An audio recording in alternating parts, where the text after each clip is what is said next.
J'ai été empoisonné. Et ça me tue à petit feu. On l'appelle le poison des Antilles, le chlordécone. Ce pesticide a été versé dans les champs de bananes pendant une vingtaine d'années. C'est un scandale sanitaire en Guadeloupe et en Martinique. C'est ton média qui rétablit la vérité. On t'a menti sur le chlordécone. La vérité, ce n'est pas un scandale du passé, c'est un crime en cours. Et cette semaine, la France a prononcé deux paroles qui s'excluent. Premier mensonge.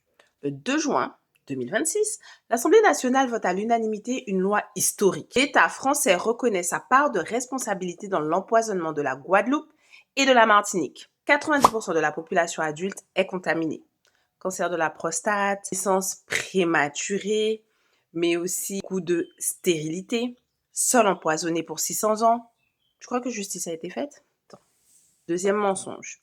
Le 22 juin 2026, 10 jours après, la Cour d'appel de Paris confirme le non-lieu. Traduction.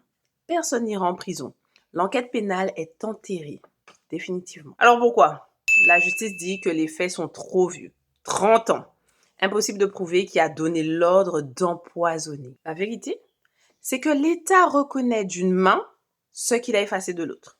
Il dit pardon au Parlement et non-lieu au tribunal. Comme le dit l'avocat Maître Christophe Lequévac, c'est une offense à la mémoire des morts et au cœur des vivants. Philippe Pierre Charles, quant à lui, parle d'un jugement de continuité coloniale. Alors, on t'a dit que l'esclavage était fini, on t'a caché qu'on payait encore pour sa liberté en Haïti, on te dit que le chlordécone c'est du passé, on te cache que 90% des Antillais le portent encore dans le sang. Reconnaître ne suffit pas. Il faut réparer, il faut juger. Parce que la terre, elle n'a qu'un seul visage. Elle ne ment pas. Elle garde le poison.